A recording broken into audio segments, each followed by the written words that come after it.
வணக்கம் கேப்டன் நேயர்களே, யோகி வெங்கட் ராவ். இந்த புத்தனை தரும் யோகாஸ் நிகழ்ச்சியில் உங்களை சந்திப்பதில் மகிழ்ச்சி அடைகிறேன். இன்னைக்கு நாம பண்ண போற ஆசனம் உதித்த நடராஜ ஆசனம். நடராஜ ஆசனம் ஒரு கால நின்று பின்னாடி காலை பிடிச்சி தூக்குறது நடராஜ ஆசனம். அதுலேயும் முன்பக்கமாக வளைந்து அந்த கையை மேல் தூக்கின கையை வந்து கீழே முன்பக்கமாக வைக்க போகிறோம். என்ன ஆகும்? பிரெயின் நல்லா பேலன்ஸ் ஆகும், பாடி பேலன்ஸ் ஆகும், அதாவது நடுக்கம் இருக்காது உடம்புல. அப்போ கீழே இருக்க கால் நல்லா ஸ்ட்ரைட் பண்ணுவோம் இல்லையா? பண்ணும்போது உங்களுடைய கணுக்காலுக்கு உள்ளே இருக்க ஒரு தசையை நல்லா இழுத்து விடும். அது மாதிரி இழுத்து விடும்போது உங்களுக்கு குதிக்கால், அதாவது அந்த குதிக்கால் வலி, பாதமில் கீழே அடி பாதம் வலி அதெல்லாம் இருக்காது. அந்த சப்பக்கால் சொல்லுவாங்க இல்லையா? அந்த மாதிரி இருக்கிறவங்களுக்கும் அந்த உள்ள ஒரு வலி இருந்துகிட்டே இருக்கும் எப்போவுமே. ஏன்னா அந்த எலும்பு அழுத்தம் அவங்களுடைய அந்த குதிக்கால் மேலே இருக்க அந்த எலும்பு அழுத்தம் அவங்களுக்கு ரொம்ப வலிக்கிற மாதிரி இருக்கும். ஸோ அந்த மாதிரி ஆசனம் பண்ண கண்டிப்பாக அந்த வலி நாளடைவில் குறைஞ்சிட்டே வரும். இந்த ஆசனம் பண்ணும்போது ஒரு கால் பின்பக்கம் இழுக்கிறோம் இல்லையா? அப்போ சோல் பட்டை வந்து நல்லா இழுத்து விடும், அதுவும் சரியாகும். இது கூட முன்பக்கம் வரைகிறதுனால ரத்த ஓட்டம் நிறைய பாதிக்கப்படுறதெல்லாம் நின்று போகிறது, சரியாக போகல, அந்த மாதிரிலாம் இருக்காது. நல்ல ரத்த ஓட்டமும் உடம்பு ஃபுல்லாக நல்லா பாயும். அப்புறமா உங்கள் கால் பின்னாடி மேல் பக்கம் தூக்குறீங்க இல்லையா? அதனால் என்ன ஆகும் அப்படின்னா முதுகு எலும்பு நல்ல ஃப்ளெக்சிபிலிட்டி கிடைக்கும். ஸ்ப்ரிங் மாதிரி நல்லா பின்னாடி வளையதுனால பின்பக்கம் வளையும் தன்மை கொண்டா கண்டிப்பாகவே ஸ்கின் கேர் சொல்லியிருக்கேன் நிறைய முறை, அதுவும் நல்ல பலம் கூடும்.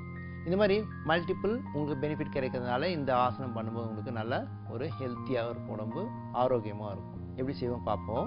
நேரில் முதல்ல நீங்கள் நடராஜாசனம் நல்லா ப்ராக்டிஸ் பண்ணி பாருங்கள். அப்புறமா தான் உங்களுக்கு இந்த உதித்த ஒரு அந்த கை மேல் தூக்கின கையை கீழே கொண்டு போய் வச்சு ப்ராக்டிஸ் பண்ணிங்கன்னா நல்லா ஈஸியாக வரும். முதல்ல நடராஜாசனம் இப்படி நிற்பீங்க. நின்றுட்டு வலது காலை வலது கையால் மடித்து பிடிச்சிக்கணும்.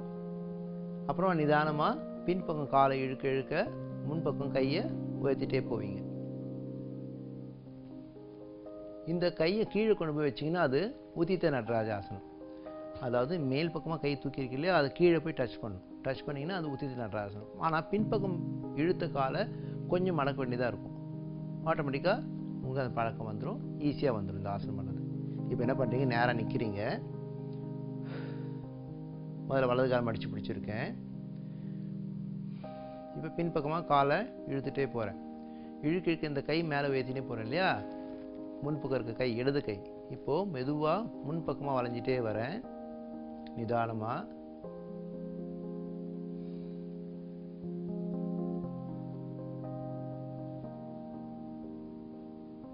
நல்லா கை கால் ரொம்ப பதிஞ்ச பிறகு இப்போ மெதுவாக நீங்கள் பின்னாடி கால் மெதுவாக உயர்த்திட்டே வரீங்க. நிதானமாக கையை நல்லா இடுப்புக்கு நேரம் வரைக்கும் நேரம் ஸ்ட்ரைட் பண்ணி வச்சுக்கலாம்.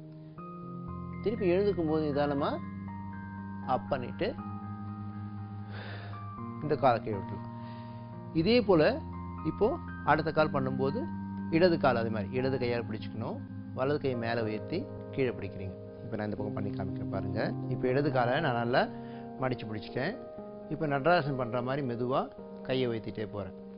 பின்னாடி நல்லா இழுத்துட்ட பிறகு இப்போ மெதுவாக மூச்சை விட்ட நிலையில் முன்பக்கம் வளைஞ்சிட்டே வரேன்.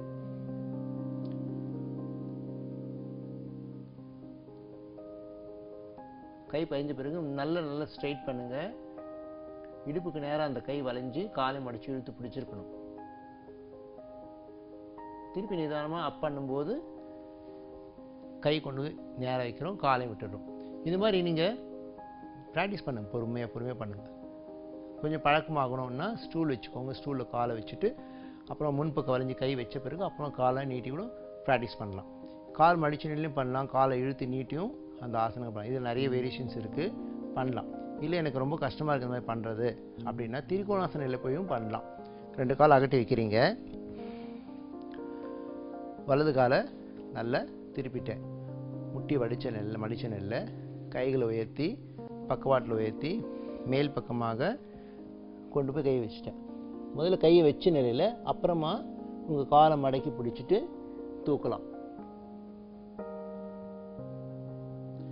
இந்த மாதிரி ரிவர்ஸ்லையும் பண்ணலாம் ஈஸியாக பண்ணுறதுக்கு. திருப்பி மறுபடியும் காலை அதே நிலை வச்சுட்டீங்க. அப் பண்ணிவிட்டு சைட் வைஸ் டவுன் பண்ணுறீங்க, ரொட்டேட் பண்ணிவிட்டு திருப்பி வைக்கலாம். இந்த மாதிரியும் இந்த ஆசனத்தை பழகி பண்ணலாம். அதாவது ஒரு ஆசனம் பண்ண வரல, கொஞ்சம் ஸ்ட்ரெயினாக இருக்குது, கஷ்டமாக இருக்குன்னா சுலுவாக வரது ஈஸியாக வர வகையில் நல்லா பண்ணி பழக்கப்படுத்திக்கோங்க. அந்த தசைகள் எலும்புகள்லாம் இடம் கொடுத்த பிறகு மறுபடியும் அதனுடைய ஒரிஜினாலிட்டி போஸ் சொன்னாங்க இல்லையா? ஒரிஜினல் காப்பியாக பண்ணி பாருங்கள். நேரில் இந்த ஆசனம் வந்து ஒரு 4-5 முறை பண்ணுங்கள். 5 முறை கண்டிப்பாக பண்ணிங்கன்னா உங்கள் கால்களை நல்லா தசைகளை நல்லா இறுக்கம் கொடுத்துறதெல்லாம் நல்லா ரிலீவ் ஆகும். அதே மாதிரி பேக் பெயின் நல்லா போகும், கால் வலி நல்லா போகும், கை தோள்பட்ட வலியும் போகும். இதுக்கு என்ன காம்ப்ளிமெண்ட்ரி பண்ணணும் அப்படின்னா பின்பக்கம் வலியும் பிறையாசனம் பண்ணலாம் நல்ல, அல்லது உட்கார்ந்த நிலையில் உஷ்ட்ராசனம் பண்ணலாம், அல்லது கவிழ்ந்து படுத்து சலபாசனம் பண்ணலாம். இந்த மாதிரி வேரியஸ் ஆசனாஸ் இருக்குது. இன்றைக்கி நம்ம நின்றுட்டு பிறையாசனம் பண்ணி பார்ப்போம். நேராக நிற்கிறீங்க, 2 கையும் பக்கவாட்டில் தலைக்கு மேலே தூக்கி வச்சுட்டு பின்னாடி வரையணும். மெதுவாக மூச்சு இழுத்த நிலையில்